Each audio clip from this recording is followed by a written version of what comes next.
loud. This meeting is being recorded, and I'm going to try something new, folks, while I'm doing this. This is Janice. I'm going to be putting this on Facebook. So just give me a second here where we can do this. Except I don't want it on my Facebook. I want it. All right. No, I'm not going to do Facebook because apparently we're going to be putting it on my private Facebook, and that's not where it needs to be.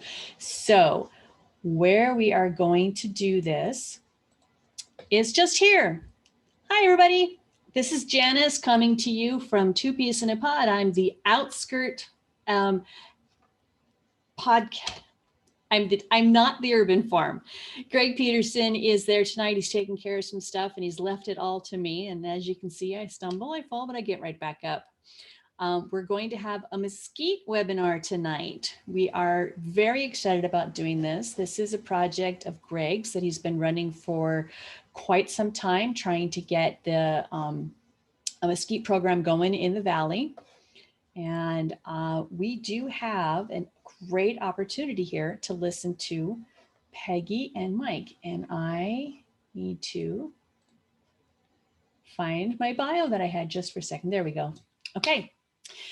Peggy Sue Sorensen and Mike Clow will be discussing the incredible edible mesquite bean pod.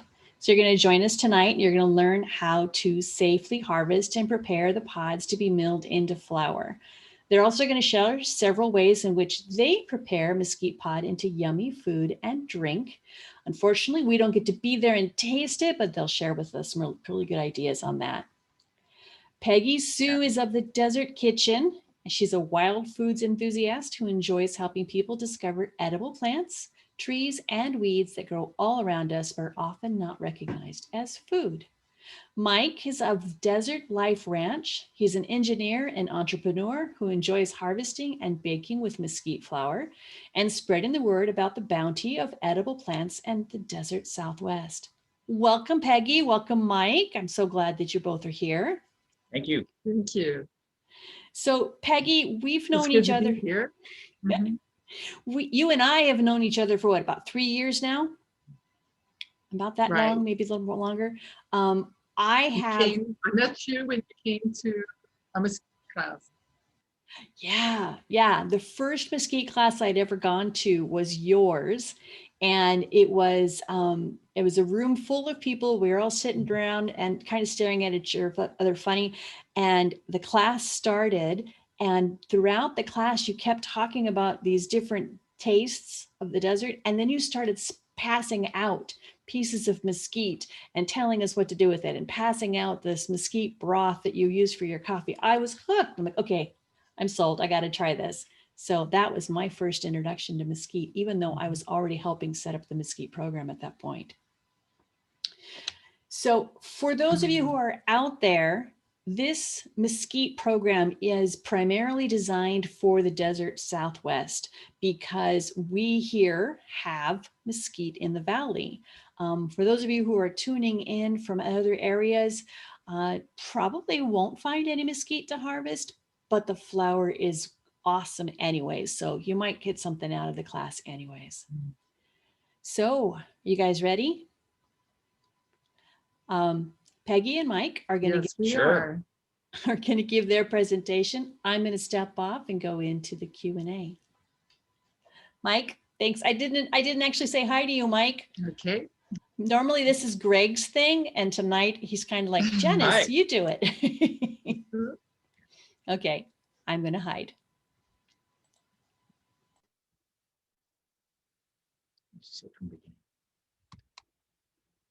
All right. Well, thank you very much, Janice, and to Greg too. We really are thankful and appreciative that we can be on this Zoom and be able to speak to an audience and really talk to people that may have never heard about mesquite. So it's quite a privilege. As she said, we're going to talk about the incredible edible mesquite bean. It is incredible. And we really need to play it up. We need to make it known that we have something that's very valuable growing here in the desert. And I am thrilled to be able to, every time I talk to someone and they say, well, I've had that mesquite tree growing in my yard for years, and I've raked up those pods and thrown them away, and they've been a nuisance. And suddenly these mesquite pods have become a treasure. And to see the light bulb go off and the excitement, it really is a thrill to me. So tonight we're going to just talk about how to properly, there are ways, things to learn about how to properly harvest and prepare the pods for milling, and how to get them milled, and also how to eat with them. And I believe that we'll give you some tips on how to easily incorporate the mesquite flour into your everyday cooking. And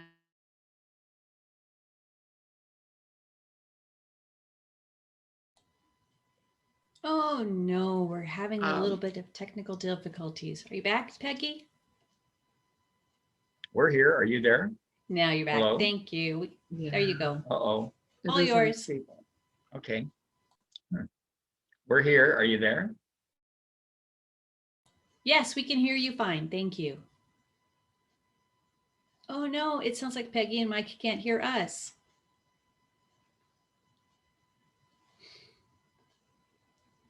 Well, sometimes that happens, and of course, darn it. Can you hear us okay? We're here. Hello? I can hear you. Hello? I can hear you. Are we here? Yes. Yes. Oh boy. The other day, I was talking to my son, and we were having a little bit of technical challenges. Just trying to get some stuff going. And my son's like, well, Mercury is in retrograde. I'm like, not only do we have Mercury in retrograde, we have the solar eclipse. Are you there, Janice? We're hearing you just fine. I'm hearing myself. Hello? And I'm hearing you. Give me a thumbs up when Okay, you guys are ready. We're ready. Awesome. Did you hear me at all? I heard you until you. Should I start over? You got to the slide where you were introducing yourselves, and that's where we had to start. Okay, so we're good to go, right? Good to go. No more Mercury in retrograde. Let's keep our fingers crossed. Okay. All right, so now I'd like for Mike to tell us how he got interested in mesquite. Well, I was raised out on the desert from a young age, and I've always enjoyed the desert, the life, the plants, the animals. But it was only a few years ago that I tried a bean off a tree and found out that it was delicious.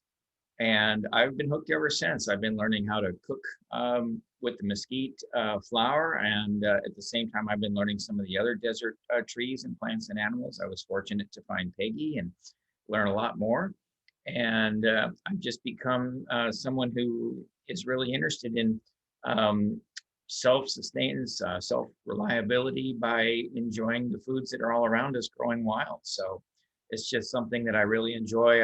We have 10 acres in Pinal County that we call Desert Life Ranch. We are developing it into a foraging and organic growing center and teaching and learning and experiential center. So it's become, it's taken over our lives, you might say, to enjoy the bounty of the desert. So I didn't come to the desert until the mid 80s, but here when I was growing up, I had plenty of food on the table. When I heard these commercials from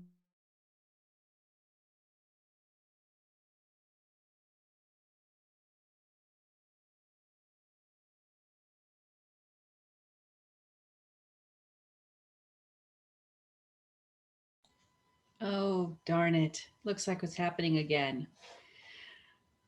Oh, Peggy, can you hear us? No, looks like we lost Peggy again. So Peggy and Mike live a little bit out there and they're having a little bit of internet issues tonight, but we were trying to plug on. So Peggy, you ready to start again? No. Yes. Yes. Yes. Are Okay, we good? go for it. Okay, continue. Okay. So I grew up I grew up in Virginia. I didn't come to Arizona until the mid 80s. And I saw commercials like Yule Gibbons saying that you could eat a pine tree or you could eat cattails. And it never occurred to me to actually try to eat it because first of all, I never saw anyone else eat it or even, talk about eating it. And we had plenty of food on the table. We just ate the standard American diet. And so that was pretty foreign to me. And once I learned about mesquite, I realized that probably a lot of people feel the same way with mesquite growing all around them. They may have heard that it's edible, but they've never had anyone show them how to harvest, how to eat, how to cook with it. So that's become my passion to help people find out how to eat mesquite.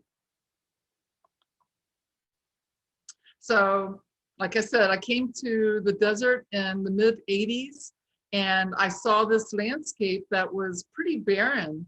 And I thought about how people survived. What did they eat? And I had this real desire to learn.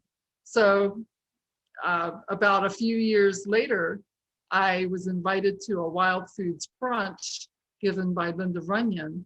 And that's when my world of wild foods was brought to me. Linda learned many of the wild foods right here in the desert Southwest. And she cooked up a brunch full of, like a whole buffet of wild foods that were surprisingly delicious.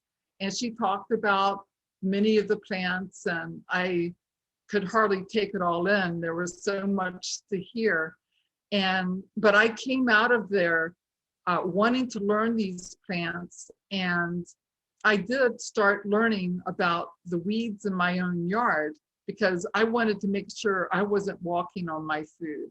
So that was the beginning of my wild foods. And then in 2008, I took a class through the organization that Greg Peterson was running back then. And we learned how to identify and harvest and prepare the pods for milling. And then he brought an actual hammer mill up to Phoenix, and we had a milling, and then we had pancake breakfast with mesquite pancakes and prickly pear syrup, and it was quite the experience, and I was really hooked on mesquite. So why all the fuss? I mean, why would you want to eat mesquite? And first of all, I think of it, free food. It's growing right here. There's nothing you have to do. You're not planting it. You're not having to cultivate it. All you have to do is harvest it. So it's pretty simple. And just with a little knowledge, you can harvest it properly. Many people also give it to their pets, their dogs, their pet turtle, and even chickens can eat mesquite. But what is the most surprising part of mesquite is that it really tastes good. And it has this natural sweetness that people are really surprised that, wow, this is sweet, this tastes good. And so this is a local food. You can't get any fresher than local. And when it's growing in your yard, in your neighborhood, in parks close by, in a riverbed, or parking lots, or right in the desert. That's makes it very convenient. But harvesting the pods also eliminates the waste when, the fallen pods that have to be raked up. And believe it or not, I mean, this has been considered a very valuable survival food throughout history. And indigenous people have eaten it once to twice a day in some form, whether it's like a porridge or in mesquite cakes.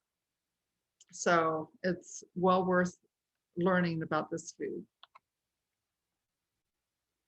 Well, the mesquite is a very nutritious food. That's another big part of all of this. Basically, what you're looking at is a lot of protein. The seeds themselves have more protein than any other legume. We actually use when we grind up the flour, we get the pulp of the pod along with the seeds. So in the end, we wind up with between 15 and 20% protein in the flour, which is great. There is sugar, sucrose in the pulp, which gives it an amazing flavor, of course. And as you might guess, there's quite a bit of soluble fiber. There's a nice group of minerals and other useful nutrients that come with it. And the glycemic index is 25. So for people who are concerned about carbs and things of that nature, this is a great food. It's not something that you would take to control blood sugar, because let's face it, it's sugar. But the fact is, this is a very nutritious food with a lot of protein and some real good nutrients. So when we want to identify a mesquite, when you're looking at trees in the desert or at native trees in a landscaping situation, the darker green is the mesquite. The lighter green would be the palo verde, green stick. And then there's ironwood trees that have a more gray color to them. So you're looking for the darker trunks, the darker green leaves from a distance. Now, this tree in the desert, you're going to find it in watered areas. That is to say, areas that are washes, areas near tanks, or areas with the water table closer to the surface. This tree can go 200 feet down for water. It's amazing. This is the deepest roots of pretty much any tree in the world. The roots of this thing are notorious for being very determined to get water. This is how these trees survive. So you'll find them in washes. At higher elevations, they're more spread out because you get more rainfall at the higher elevations. And I would like to add that that is the native mesquite tree that has the long taproot.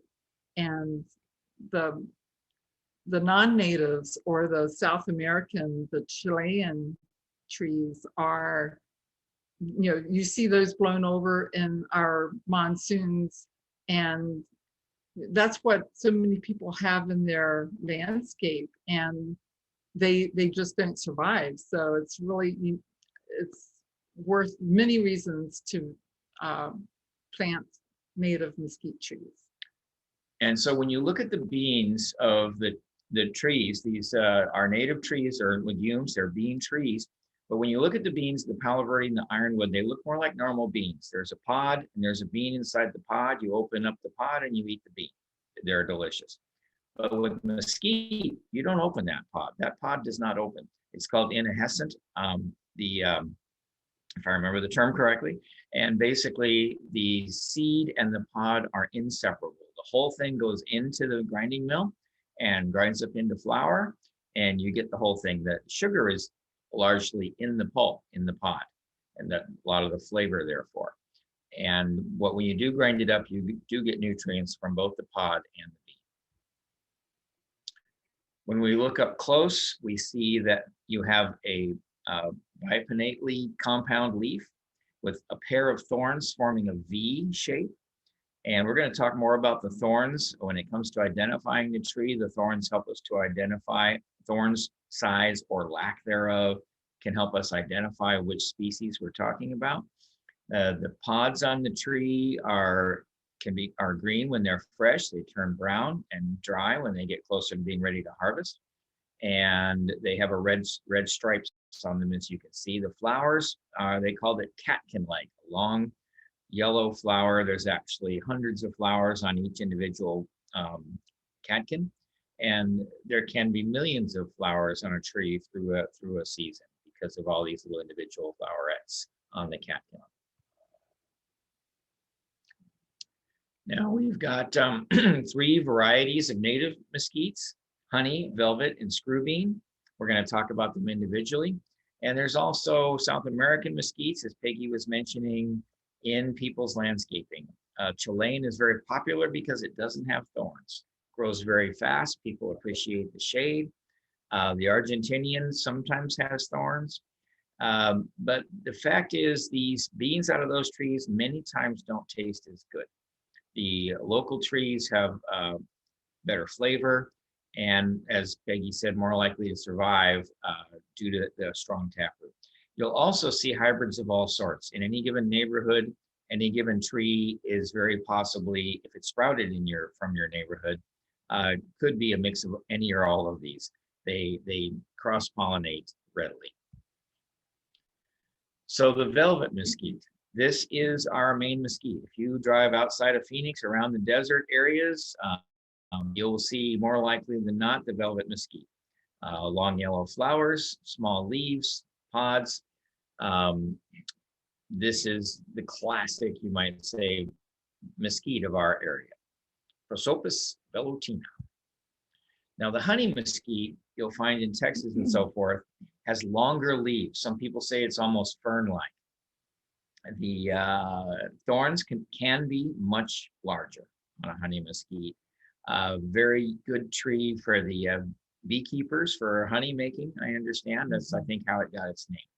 All these beans are sweet like honey in a way, but this one the beekeepers like particularly. I believe it's more common in Texas. You will occasionally see a screwbean mesquite more towards the southern part of the state. That is a screwy little bean, all right. Take a look at that thing. That is one odd-looking bean, but it's a good mesquite bean. The pods are very sweet. The flower is coarse, doesn't hold together so well, but the fact is this is another local mesquite that you'll see around, a very interesting looking bean, to say the least. So the reason we're giving this presentation right now is because the harvest season is right upon us. The main season is in June in the low desert, and I'm speaking mainly to the low desert right now because it varies as you increase in elevation. But right here in the desert, we want to harvest the pods as soon as they start to ripen, and that can be as early as like the 1st of June. And I was surprised to hear that Greg said that they're actually ripening right now. So this is going to be an excellent year.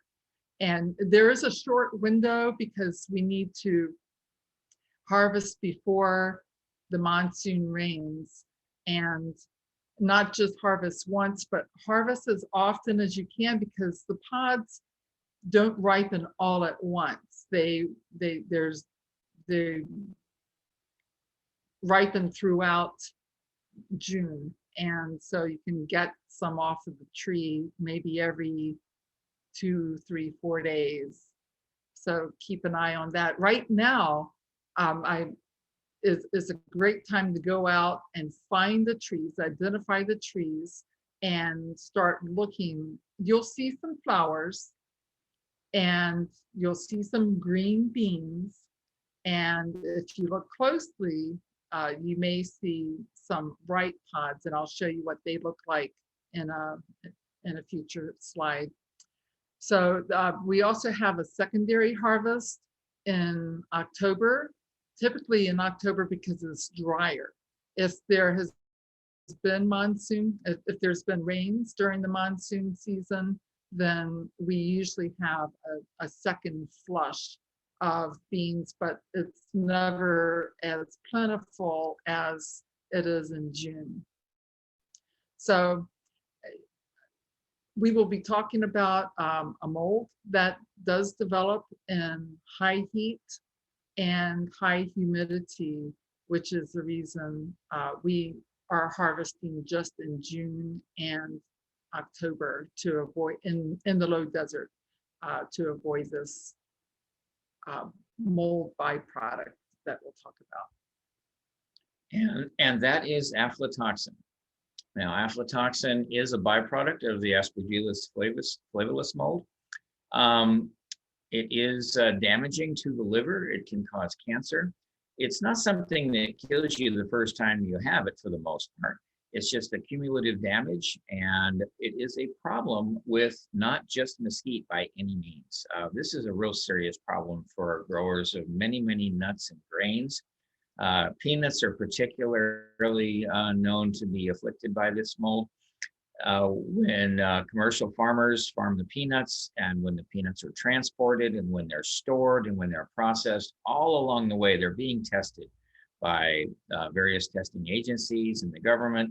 And if they find the aflatoxin, they have to discard, significant amounts of them. So it's something that's a real issue in our food sources, and it's generally dealt with fairly well in the industrial world of farming.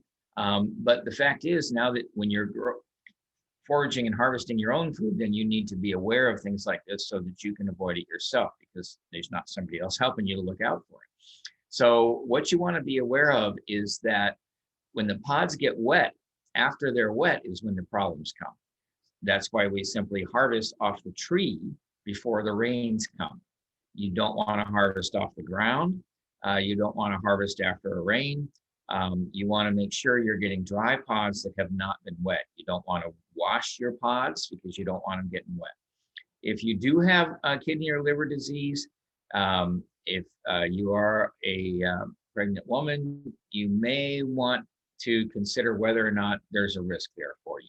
You can get these things tested. I myself have at one point purchased a very sophisticated aflatoxin test. We tested all of our beans. We found 0 aflatoxin.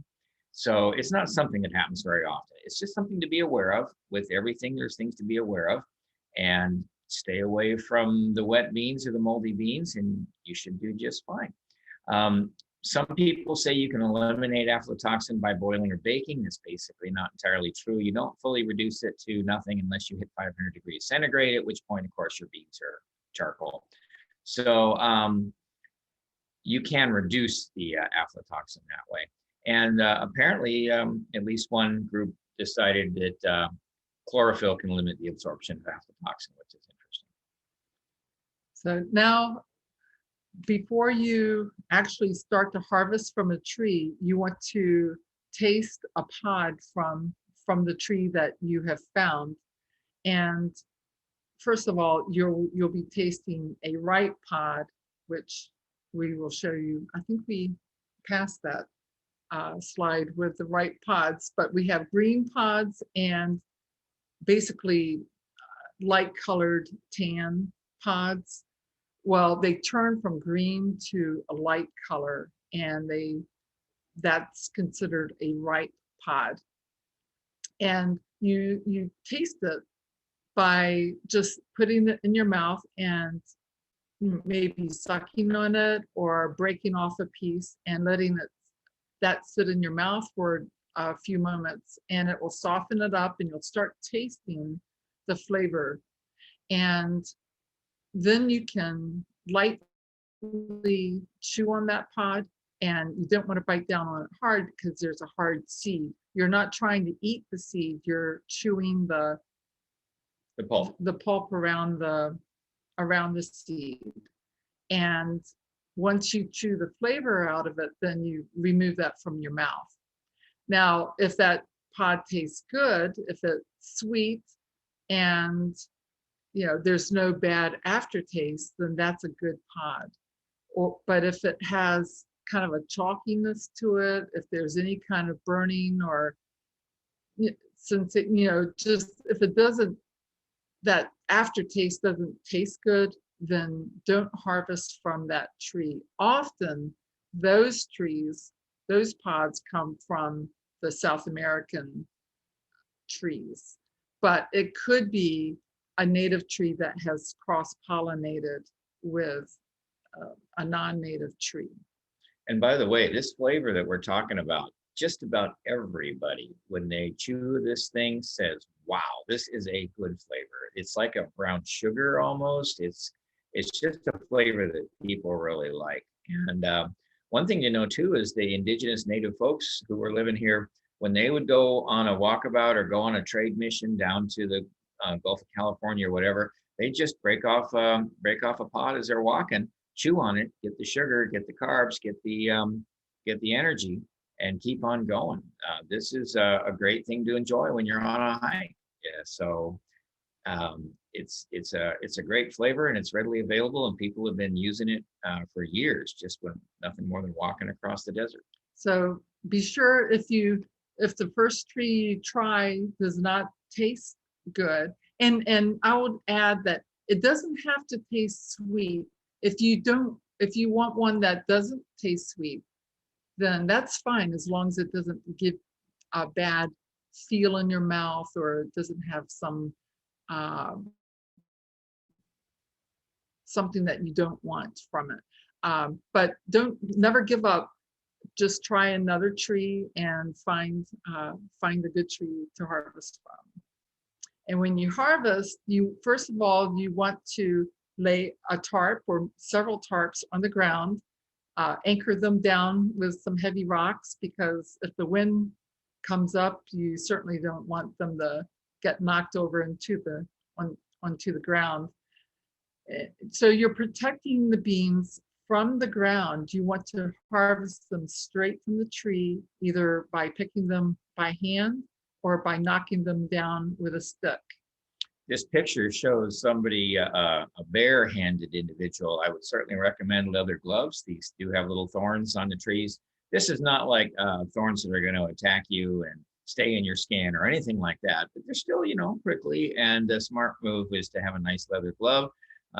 Just pull the beans off the tree in sweeping motions, and you'll get a lot of beans at once. It works real well. And the thorns are, to me, they're not that bad. They're really not. They're nothing like cat claw acacia, the wait a minute bush or tree. And we should mention are dangerous. That the cat claw acacia looks like a mesquite from a distance. And when you get up close, you see that the thorns are curved like a little cat's claw. Mesquite thorns are straight. And that's how you know that the beans on the cat claw acacia, it has beans too, but they're not considered nearly as desirable as the mesquite beans, not even close. So when you see those curved cat claw thorns, that's a cat claw acacia. It looks like a small mesquite, just so you know. So leave the pods on the ground for the little critters. So just remember not to harvest from the ground. Aflatoxin molds can be picked up from the ground, and they could be rained on, they could be irrigated. There are many reasons not to just leave the pods on the ground. One thing to be aware of is these beans are very abundant, and they feed large numbers of critters, insects, mammals, birds. I don't actually often harvest from the bottom 1 foot. Some of these branches hang down right near the ground. I don't even harvest about 1 foot from the ground, because many times you'll see the bunnies reaching up there and plucking the beans off from their ability to reach. So I leave the bottom foot kind of for the critters, plus it's easier for it to get moldy down there. And then, of course, we don't harvest off the top of the tree. We can't reach it. So the birds get plenty of those. We could harvest all we wanted from the middle, and there would still be a gigantic abundance to procreate the species and feed every critter out there. So this is a very abundant resource, and just leave the ones on the ground for the little guys. So when you get your, let's say you get a whole tarp full of pods, you will want to, first of all, take them home and start processing them. Remove the green pods, the ones that are not ripe, remove the leaves and the stems, and then check your pods for dryness. they'll be at different levels of dryness. Some of them will shake. You'll hear the seed rattle in the pod, and that will indicate that it's pretty dry. You can snap it and test it as well to see how dry it is, and set those in one pile. And then if you come across a pod that looks ripe, but it's bendy, put that in another pile, keep that separate. You can dry those more later, or you could just try them, eat them right there. And I like finding the pods that are ripe, but they're not dry yet, and they're kind of chewy. And some people describe them as like a candy bar. So they really are a treat. I enjoy setting those aside and eating them.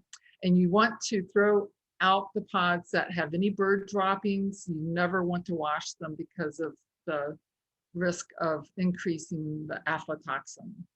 So I have a picture here on the bottom of several pods with various colors. They're striations, they're red, burgundy, just all a variety of colors, as you can see. And they all came from the same tree. Now, not all trees have that red striation in them, but I just wanted you to know that they're perfectly fine. In fact, they're excellent pods. And the pod on the other side, on the right-hand side, has some holes in it. And a lot of people I've heard, when they see the holes, they'll throw them away. In fact, they said, oh, I threw away all of my pods because bugs got it in them. And I said, well, actually, the bugs called Bruchid beetles have emerged from the pod. And so we'll find out more about what a Bruchid beetle is. So the Bruchid beetles are tiny little beetles. They actually lay their eggs on the flower. The pod forms and ripens around the egg, and the little beetle emerges from the pod. So when you see the holes, that means they're gone. And this is not a problem. They don't cause any problem as far as the taste or anything else. When the hole is there, it means great, they've left, hooray. Now, there's a lot of ways to mitigate the issue here, and I'm going to talk about that next.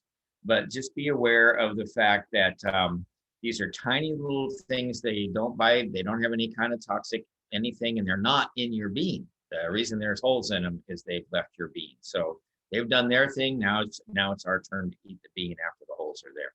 I personally solved this problem very simply by freezing the whole thing. As soon as I harvest the beans, I pop them in, I put them in a garbage sack, I put them in a freezer, and that solves the problem more or less completely.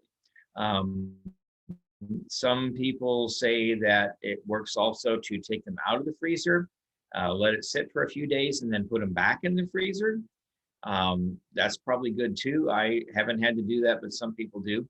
Other people will, there's other things you can do we're going to talk about in a second, but keep in mind that when you do open these up after freezing them, they're gonna attract water to themselves. So be aware of that. So in order to keep your pods from absorbing moisture, you take them out and let them set until they come to room temperature. Don't open them until after they're completely room temperature.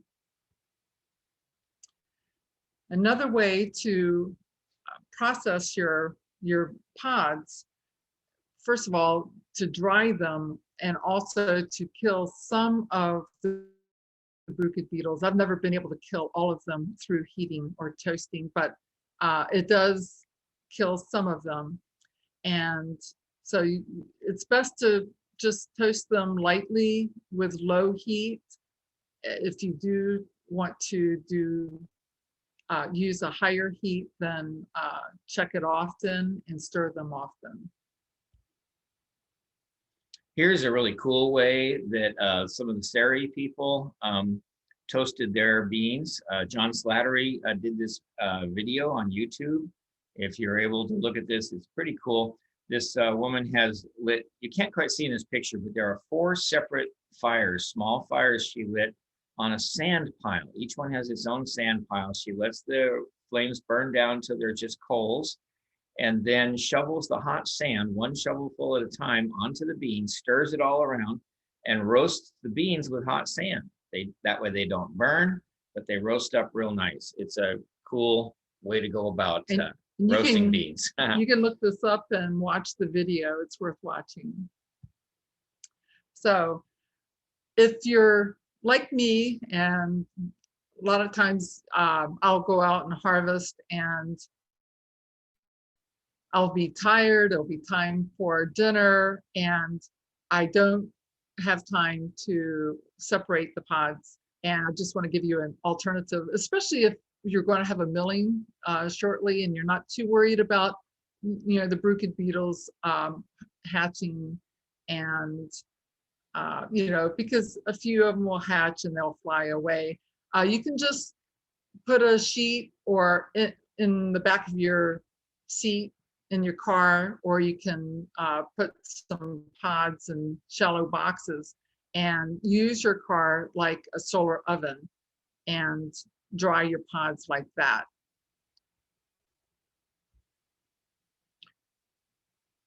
So to get ready for the Hammermill event, you will want to go to the website, and I apologize, I did not take the Urban Farm website out. I mean the Grow PHX. Go to urbanfarm.org/events and sign up for which day you want to bring your pods to harvest. To mill. You can also choose a day to harvest mesquite pods with. Yeah, there are harvesting events and there's a milling event. Mm-hmm. Both are available. So please be sure to sign up for that. And the cost of milling is $7.50 for the final product. Whatever you bring in pods and you get flour back. What did you do? Hi. That is great. I just asked for you to pop back on. Oh, okay. Great. Yeah. So did you want to say something?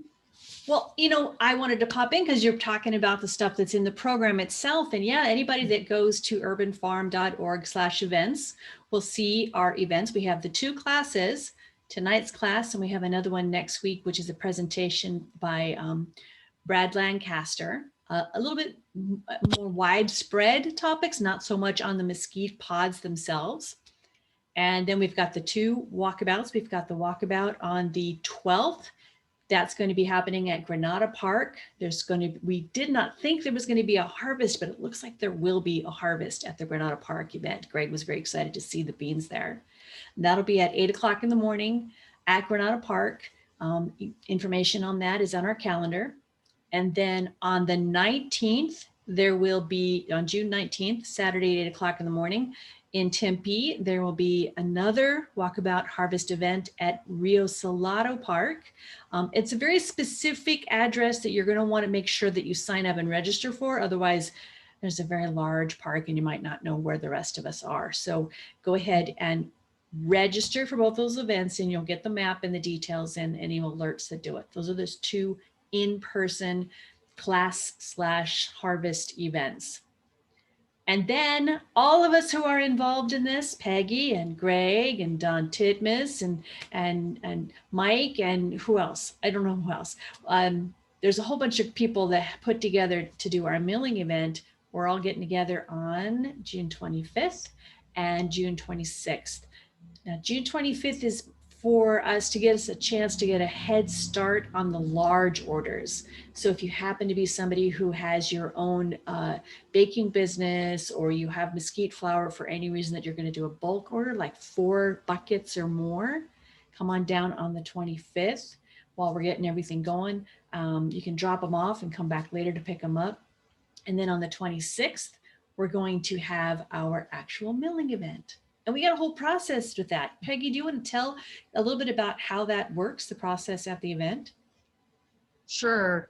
Well, you bring, first of all, you bring your clean pods, not washed, but your sorted pods in paper bags or however you want to bring them. And they're inspected initially to make sure that they look like they're mesquite pods. And then there'll be probably 4 with, dumping out your pods onto a screen and just checking through them, making sure they're dry and there are no odd looking pods. And then we'll put the pods back in the bucket. So your name is on it, though you will get those milled, and then you'll get to pick them up. So it's an awesome time to come by and so you bring game. So you bring your beans in, we take a look at them, make sure that they're dry and ready to be milled and there's no big issues with them. Then we mill them and you get your flour out. So that's one really nice thing, is that after you've taken the time to do the harvesting and tasting, and you know that you found beans that are the ones that you like, you're going to get the flour that you like, right? That's right. Yeah. We can see this. Go ahead.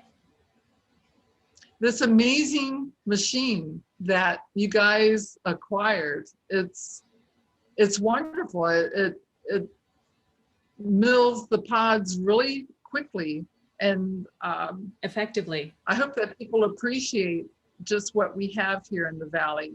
Yeah.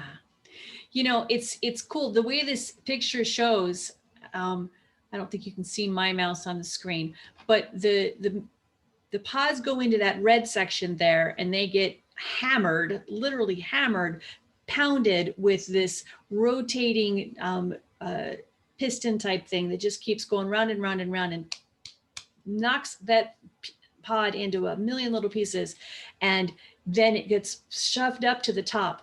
And what you end up getting is the flour comes out. There up in the top, we get a really fine floured leftover air dust that just kind of gets out there. But you can actually get 2 parts to your order. You can get the flour that you want that you're going to use to bake, but then the chaff, we can also give you that too if you want to put it somewhere else. There's a lot of purposes. Peggy, we'll talk about some uses for the chaff as well in a moment. Right. Are you guys still giving your presentation or are you done? No, we have more to go. We have the good parts. Recipes, food. Recipes. Great. Okay. Yes.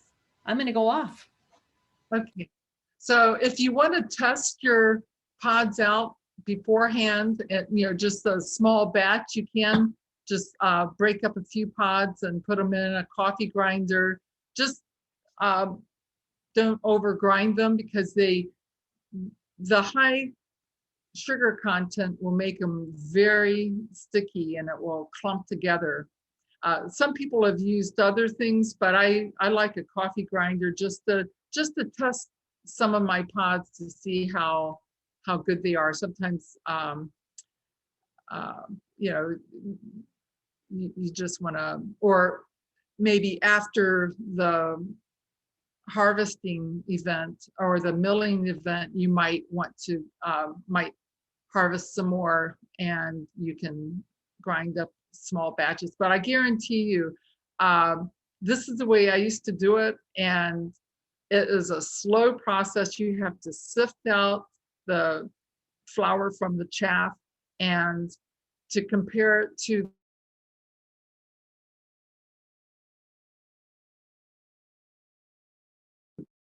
best way to get your pods processed. Now, one thing you don't want to do is put these into a stone mill, an electric grain stone mill, it will gum up the stone and ruin the stone because these beans just have so much sugar. And there's also a picture here of a woman using the old way with a stone. And I have actually done that. We did that as part of a class we gave for a ancient skills conference, and it works. Very labor intensive, but you can actually grind these things up with stones and blocks of wood, and it's very labor intensive, and it really gives you an appreciation for how hard people work to get these things. People really found these beans to be important to them. They would spend big part of their day grinding them up. One thing to know about is you do want to use a sieve. You want to get a sieve with a 30 or 40 or finer mesh, and you're going to want to sieve the flour. Even if it's come out of the hammer mill, you might find that you like the product a lot better after you sift it. Then you can wind up with a real fine flour, like almost like a cake flour. And then the chaff, which is the coarse bits that come off the sieve or come out of the hammer mill, you can actually make a very nice tea. It takes a while. You've got to boil it for like 45 minutes, boil water like 45 minutes in the chaff. And the taste of that tea is something great. And indigenous folks, some groups, some of the cultures that use this mesquite, which by the way, cultures everywhere from the Gulf of Mexico to the Pacific Ocean used mesquite. This is a very widely used material. Some indigenous cultures actually use it more than corn. And anyway, some of them would actually use the tea more than the actual bean or the food. They would actually discard the beans after making the tea and get the nutrition from the tea and let it go at that. It's also medicinal, so you do want to look that up and enjoy all the different aspects of these beans. So once you get the mesquite flour, you'll get them in baggies at the milling event. You can put them in an additional, maybe like a Tupperware container, or you can dump it into mason jars, anything that's airtight so that it doesn't absorb moisture. You don't want it to clump up. That's really why you want to do that. You can keep some flour on the shelf. It's shelf stable for a while, but the majority of your flour you want to either put in the refrigerator or freezer in very airtight containers. But it is not unusual for it to clump up. Just push it through the sifter again and you're good to go. Or grate it if it gets really hard. Mm-hmm. So now we get to the good part. Now we get for the payback of all this work of harvesting and grinding. When you use this stuff for baking or in various ways, it is delicious, it is nutritious, and you are really going to be amazed at the flavor. First of all, you can basically use this flour in almost any baking recipe if you don't use too much of it in the same recipe. Just substitute something up to a quarter or a third of the flour in your recipe with this mesquite flour. And you're going to find that it gives an amazingly great flavor to your whatever it is you're baking. And you're going to find you can reduce the amount of added sugar that the recipe calls for because it's going to be coming in the flour. Now, you can also use the mesquite flour as a gluten-free flour. This is a gluten-free flour and a good one. When you do that, you're going to want to make sure that you do include a binder. All gluten-free flours, the ones you buy in the store that are gluten-free baking mixes, have some form of binder, whether it's psyllium husk, guar gum, xanthan gum, one of those. You can sprinkle this flour in food or drink. You can put it in a smoothie. This is a great smoothie flavoring with protein and wonderful nutrients and a wonderful flavor. You can sprinkle it over things like oatmeal or breakfast cereals. You can sprinkle it on buttered toast. You can just do whatever with this flour. It's just got such a great flavor. One of the all-time favorites that you hear about over and over again is mesquite pancakes. Mesquite pancake breakfasts are something that various organizations give, and everybody coming away says, man, I want more of those pancakes. This is a great flavored pancake. And I want you to take note of this cookbook. Yeah, this is the one. Eat Mesquite and More. If you want a copy, I'm not sure if we're providing any, but you can get them from Desert Harvesters. They have not only mesquite recipes, but many desert wild food recipes. So the only weakness of this cookbook is that they don't cook with 100% mesquite flour ever. I'm going to talk more about that in a moment. They use all of their recipes, they include with other like wheat flour and so forth. So this is my favorite way of making a treat, is because it's so easy. It's very simple, and you can adjust it any way you want. But I just have a basic recipe of 1 cup of flour, 1 cup of nut butter, and add anything that you like, nuts, seeds, herbs. You can add just about anything, and then you roll the balls in some kind of powder, just to keep it from being too wet on the outside. Or you can put it in your nut butter jar and use it as a spread. So here is a crowd pleaser. Full disclosure, the photograph is not a photograph of my chocolate chip cookies. I didn't happen to have one. That's a generic photograph. But seriously, this stuff makes great chocolate chip cookies. This is a recipe that I've been working with to try to use 100% mesquite flour. It's a work in progress. I'm not a professional baker, and I've just been manipulating these ingredients to come up with the right result. Feel free to toy with it as you wish. You'll notice, first of all, it's got only mesquite flour, so it's a gluten-free product. You'll notice that the baking soda is more than most. We're working hard to get this thing to rise. We are going to need a binder with this. That's why we've got the eggs and the applesauce. And I like using chia seeds as a binder. It gives a really nice crunch, really nice added nutrition. And that's, of course, a binder. You mix the chia seeds with some water, and you are making a vegan egg, so to speak. And you'll also notice in this recipe, no added sugar. And by the way, the recipe didn't happen to mention that there is chocolate chips in the chocolate chip cookies, but yes, do put the chocolate chips in if you so desire.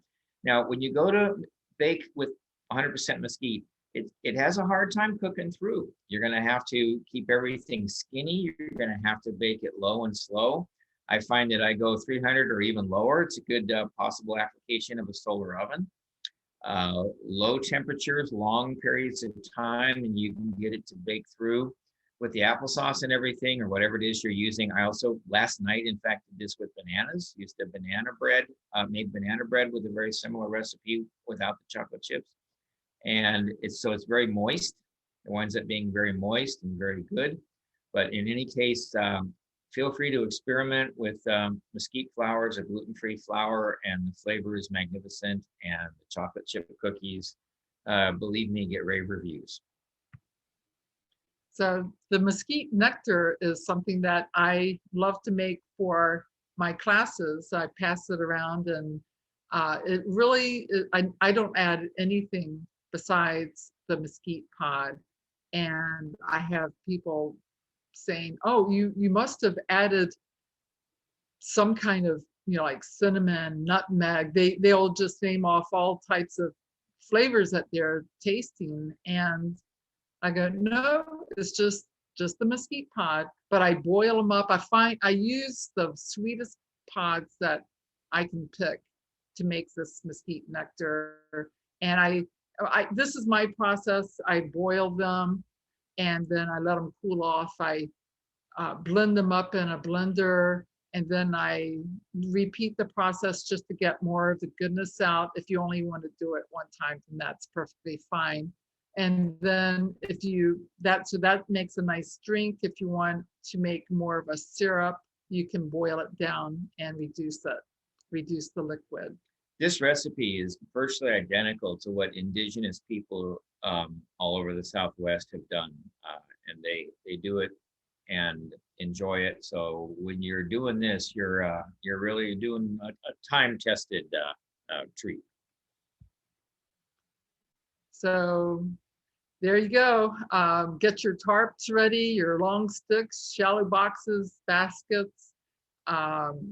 Just become prepared right now for your harvesting. I hope you have some happy foraging. And I want to mention that, wait a minute, that I have a website where if you're interested in learning more about the foods of the desert, the trees, weeds, cactus, and other plants that are edible and even medicinal. Let's say you're not aware of what's on your property, or you don't know how to use the plants that are on your property. It really does pay to learn, because just like the weeds that I wanted to make sure I wasn't walking on, you don't, why pull up your let's say wild lettuce and then go and buy lettuce from the store? It's good information. It'll save you money. And so just go to the website and register if you want a consultation. And also, this is just a book cover of a book that I'm working on. So be on the lookout for that to be finished, hopefully sometime this year. That's all. That is what we have to say about mesquite. Wow, I love it. I was totally digging on that mesquite nectar again. I've been waiting for that recipe to come around. We've been here for an hour. We've had some solid participation this whole time in our guest room here, our chat room. We've got a few questions. I'm going to try and throw them at you really quick because we did this full hour. Are you ready? All right. Yeah. So the first question is, I may have missed it, says Amber, but do you have to dry them, or is natural drying okay? Natural drying is okay. When you harvest, especially later, and they're not green, I have many times harvested straight off the tree, dry pods into the mill. It really is a factor of how green they are, whether or not you have to dry. And how long since you harvested them to the point you get to the mill? Well, yeah, but they could already be dry from the tree, depending. But it's best to do the snap test. Yeah, that's how you find out. Check every single pod, because you can't assume they're all different. You can't assume it's dry. All right. So Anonymous, I believe this is probably Cheryl. Can you use a hand crank grain burr mill? You're gonna probably find that afterwards you have to take it apart and very laboriously get all the gum out of it. So yeah, you can use it, and you'll probably be sorry. And it's going to take a lot of work. A lot, yeah. A lot of work. It's I can tell you from experience, you got to get in there and clean all the little gum out. It's a hassle. Jody says, are mesquite cookies and truffles, etc., commercially available? Not that I'm aware of. There is mesquite flour commercially available. That's an important point, by the way. Most commercially available mesquite flour is South American. It may not have the good flavor that we have. So if you get mesquite flour at the store and you're disappointed, try to find a source for local. Good point. Don't pay those high prices anyway. Yeah, make your They're own. twice the price of what you'll pay to have your pods milled. You're here at the urban farm.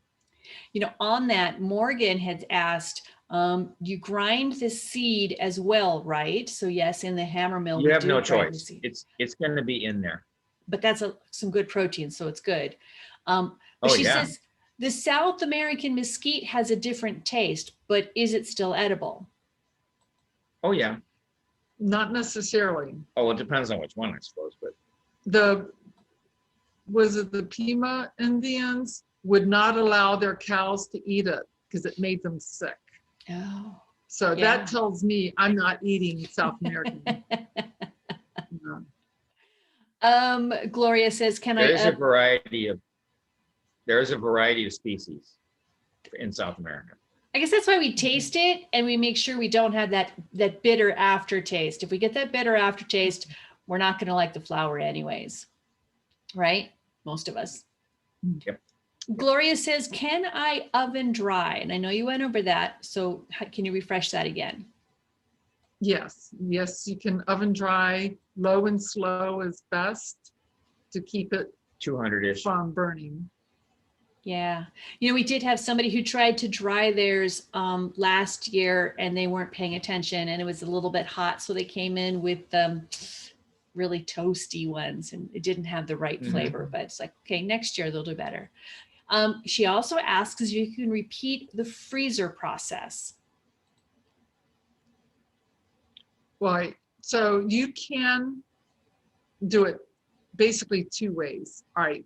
The freezer process, you can just put them in the freezer and or refrigerator, either one, just to slow down the Bruchid beetles from hatching, and then take them out and let them set on the counter before you open up the container.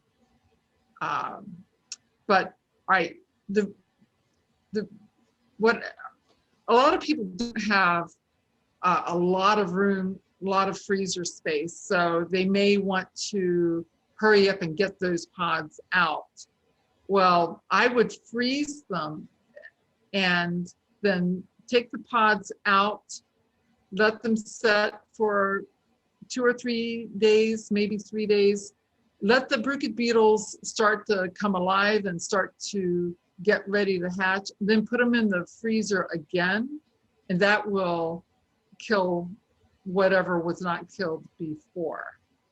And then you can take them out, and I would put them in the oven just to make sure they're completely dry before taking them to the mill.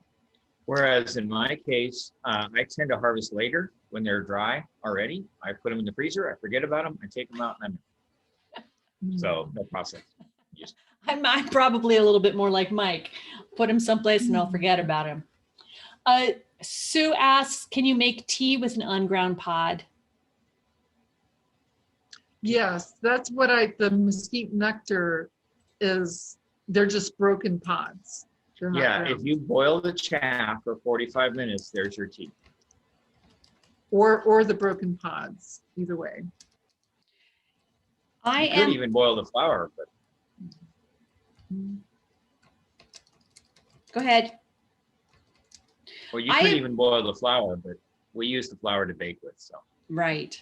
I am putting a little comment in the room. If you would like to support our webinars, we're bringing as many as we can. There's no requirement, but we would appreciate it. There's a link in the chat room for a webinar donation, and that will help us. We do have another comment. Jody says solar oven, what a good idea, but she wants you to start bringing the cookies and hand them through the screen. Yeah, I was with her on that one. I was thinking about sorry, that. we would love to. So we're working on that transfer. Right? Right. Yeah, Star Trek country, here we come. Okay, so Marianne brought up one, and I wanted to address this. She says, the more I learned, the more afraid I am of using peanuts and mesquite and some other things. Those toxins are serious. But we wanted to kind of bring the toxins to point so you know that you're not going to be getting things off the ground. But if you do take those simple steps, you're going to be reducing your chances of getting the aflatoxin to almost nil, right? Well, speaking as somebody who eats a lot of mesquite, these kinds of things, I really don't recommend that they generate a feeling of fear. I recommend that they generate a feeling of watchfulness. I mean, it's really no different than anything you might say. I got a very expensive aflatoxin test because I wanted to be sure, and I did not find one single trace on any bean. And I actually tested some black moldy beans. But the test actually has its own calibrator. That is, it has little samples so you can actually see it, show positive tests on actual aflatoxin. Wow. There wasn't any. And the same thing is true of basically all of our peanuts. There is a lot of testing going on in the world. There was terrible experience with pet food last year where a little bit got through, and there were some terrible things that happened. But for the most part, you're talking about you've got a more chance of dying from a meteorite hitting you or something. I mean, it's just, and keep in mind, sure, maybe indigenous peoples had very good immune systems from living the way they live, but let's face it, the people lived off this for years, generations. This is not something that is a threat, honestly. This is something to be aware of and be smart about.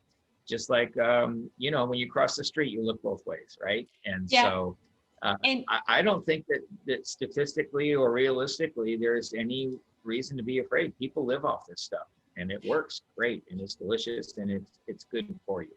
Yeah. And I'll just repeat that if you harvest in June during the driest part of the month, part of the year, and you harvest off the tree, then there's no source of trouble. You've done a lot to prevent any Yeah. aflatoxin. And if you do have somebody who's immunocompromised in your family who's going to be eating your food, then absolutely. Yeah, or liver damaged or something.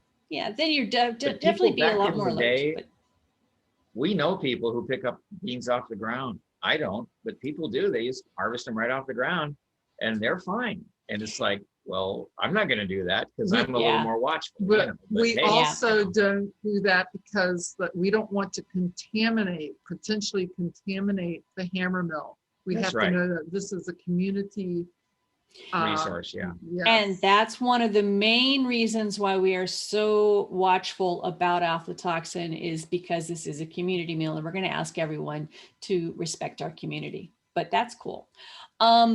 Morgan asks, why should you spit out the seed and eat the pulp? Will it make you sick or is it just too hard? It's too hard to chew. You could crack a tooth. You could crack a tooth on that one. Some people swallow everything. So the mesquite, the mesquite has a plan. This tree has a plan. The plan is to make the pod so delicious that creatures will eat it and carry those seeds around and poop them out somewhere and spread the seeds. I mean, this is a good plan because it's a good product and it works great. And if we choose to not participate by spitting out the seeds, that's our business. And we're going to wrap this up pretty quick here, but I wanted to say that that's a good point. I have mesquite trees out in the wash near my house. And when I went out to harvest them, I was kept tasting the pods and I wasn't finding the ones that I really thought were the ones I wanted. And I kept coming around to the trees. I'm like, I know there's one around here. Darn it, if the dang burros didn't get to that dang tree first, there was nothing I can reach. They know what's up. Right? They were going for the good ones. These are survivors, Yeah. So we're going to wrap this up. Thank you so much, everybody. We will have another class next week on Wednesday. We're going to be bringing in Brad Lancaster's presentation. Maybe Peggy can join us for answering some Q&A. That would be most appreciated for Peggy and Mike to be there. And we'll have our in-person classes. Any questions that we didn't get to, we'd love to take care of you there. But I want to honor our time with you and say thank you so much for joining us. And Greg will be back again soon. Thank you, Peggy. Thank you, Mike. So glad you're here. Thank you. Bye-bye. Righty.